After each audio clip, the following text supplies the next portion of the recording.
El matrimonio entró al restaurante como entra la gente que está acostumbrada a que el mundo se aparte a su paso. Traje impecable, aretes de cristal, el tipo de postura que se aprende cuando llevas toda la vida sin necesitar pedir disculpas por nada. Eligieron la mesa del centro, justo bajo el candelabro más imponente, el lugar reservado para quienes no solo quieren comer, sino ser vistos mientras comen. Y le tocó a Antonia atenderlos. Antonia Beltrán tenía 34 años, llevaba 6 sirviendo en Le Cellier d'Or, y ningún cliente difícil le había hecho perder la compostura.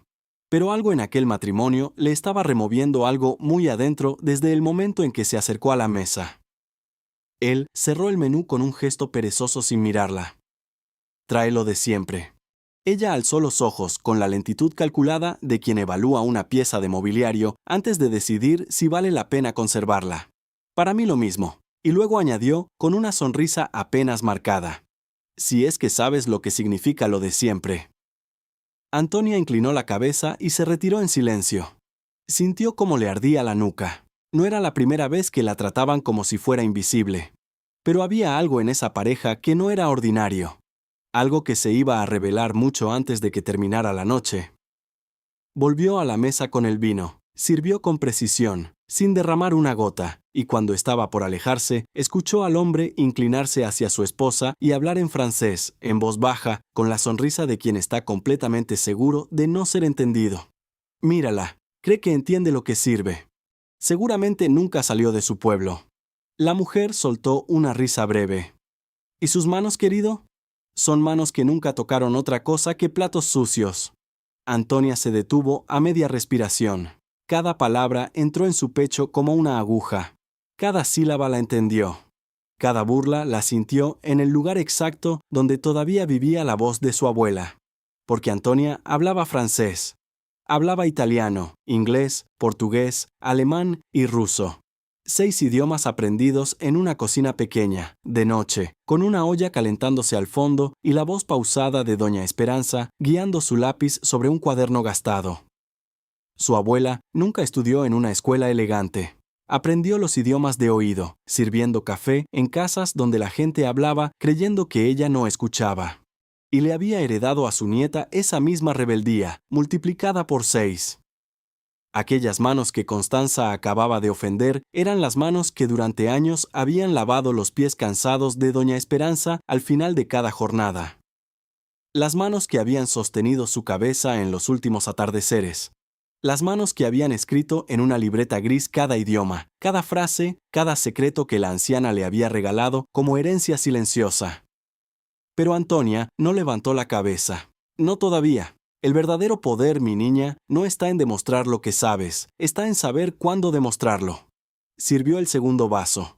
Preguntó si necesitaban algo más. Se retiró 3 pasos, solo 3. Y entonces, Patricio, envalentonado por el silencio de ella, se inclinó otra vez hacia su esposa y continuó en francés. Esa muchacha tiene un airecito. Parece alguien que ya sirvió en la casa de mis padres hace años. ¿Te acuerdas de aquella mujer? La que mi padre echó porque hacía demasiadas preguntas. Aquí es donde todo cambia. Antonia se quedó congelada. El salón siguió girando a su alrededor. Las copas siguieron tintineando.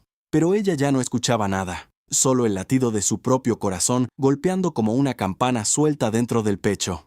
Su abuela nunca le había dicho el apellido de la familia para la que había trabajado tantos años. Cuando Antonia preguntaba, doña Esperanza sonreía y desviaba la conversación. Hijos míos sin nombre, mi niña. Así prefiero recordarlos. Pero ahora, Antonia entendía. Su abuela no callaba por modestia, callaba por miedo. No respondas con rabia, responde con verdad. La voz de doña Esperanza, otra vez, como si estuviera detrás de ella. Antonia caminó a la cocina. Don Ramón, el sommelier de la casa, la vio llegar. No tuvo que preguntar nada. Cuando Antonia le dijo que habían hablado de su abuela en francés, creyendo que no entendía, el sommelier se quitó los anteojos y los limpió despacio. Las manos le temblaban. Hija, ¿tu abuela se llamaba Esperanza Beltrán? Sí. Don Ramón cerró los ojos. Dios mío, tú eres la nieta de Esperanza. Nadie esperaba ese momento. Nadie lo veía venir. Pero antes de que pudiera decir una sola palabra más, la gerente abrió la puerta de la cocina de golpe. La señora Valdés Mendoza pide que regreses de inmediato. Dice que algo en tu actitud le incomoda. Antonia caminó de regreso al salón con la cabeza levantada. No con orgullo, con el peso de quien acaba de descubrir que la noche más cualquiera de su vida se acaba de convertir en algo completamente distinto. Constanza la recibió con esa sonrisita helada que tenía reservada para las personas que consideraba por debajo de cualquier conversación real. Hace rato que noto algo en ti que no me cuadra. ¿Te puedo hacer una pregunta indiscreta? Y lo dijo en voz alta, para que las mesas vecinas escucharan. ¿Tú entiendes francés? El salón completo bajó la voz. Algunos comensales giraron la cabeza con disimulo. Antonia miró a Constanza a los ojos, y entonces, por primera vez en toda la noche, sonrió. Una sonrisa pequeña, tranquila, sin rabia y sin victoria. La sonrisa de alguien que acaba de tomar una decisión que esperó toda una vida para tomar. Abrió la boca para responder, y lo que salió de sus labios no fue ni el español ni el silencio que Constanza esperaba, fue francés. Limpio, preciso, sin un solo acento mal puesto, cada palabra colocada en su lugar exacto como copa sobre mesa fina. Señora Valdés Mendoza, mi abuela nunca desperdició una sola hora de su vida. Pasó cada una de sus horas enseñándome lo que usted, con toda su fortuna, jamás logró comprar. No confunda la pobreza con la ignorancia. La suya es mucho más grande que la mía. El silencio que siguió fue distinto a todos los silencios que había tenido ese salón. No fue el silencio de quien espera.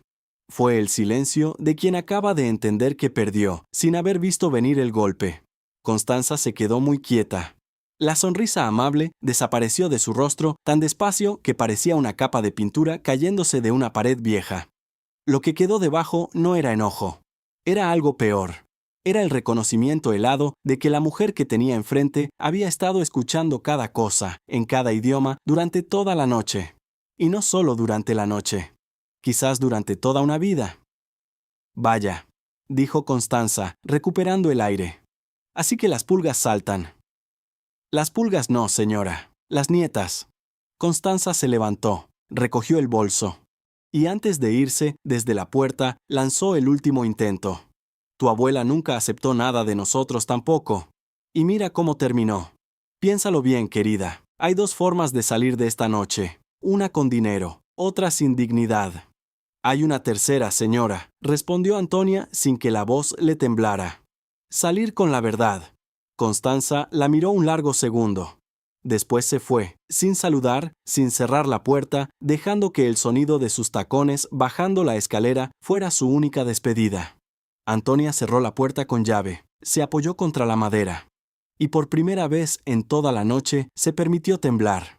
Doña Esperanza había muerto sin contarle nada. Se había llevado todos los nombres a la tumba para protegerla. Le había enseñado 6 idiomas a fuerza de paciencia y noches en vela. Y había sido humillada por esa familia, echada como un perro, acusada de hacer demasiadas preguntas. Y ahora el hijo se reía sin saber que la nieta de aquella mujer le estaba sirviendo el vino. No respondas con rabia, responde con verdad. Lo había hecho. Por primera vez en su vida había respondido exactamente como su abuela le había enseñado. No con el idioma de la rabia, con el idioma de la dignidad. El único que aquella gente no esperaba que ella hablara. El único que, resulta, doña Esperanza le había enseñado primero que todos los demás. Mi niña, mientras tu dignidad esté de pie, tú estás de pie, aunque nadie en el mundo lo vea. Aquella noche, en el cuarto pequeño de su pensión, Antonia abrió por primera vez el baúl de su abuela. Adentro encontró la libreta de tapa gris con frases en 6 idiomas, unas cartas atadas con cordón y una caja de madera que doña Esperanza le había pedido abrir solo cuando llegara el momento. Lo que encontró fue el inicio de una verdad protegida durante décadas, una verdad sobre la familia Valdés Mendoza, una verdad que aquella mujer de manos callosas había escondido no por cobardía, sino para que su nieta pudiera vivir. La dignidad es la única herencia que nadie te puede robar. Ni el que tiene mucho dinero, ni el que tiene mucho poder, ni el que habla muchos idiomas. Solo tú la tienes. Solo tú la pierdes. Y mientras esa siga de pie, mi niña, tú estás de pie. Eso es lo que heredó Antonia Beltrán. No una fortuna, no un apellido. Solo eso. Solo. Y frente a 2 personas con todo el dinero del mundo, resultó ser más que suficiente.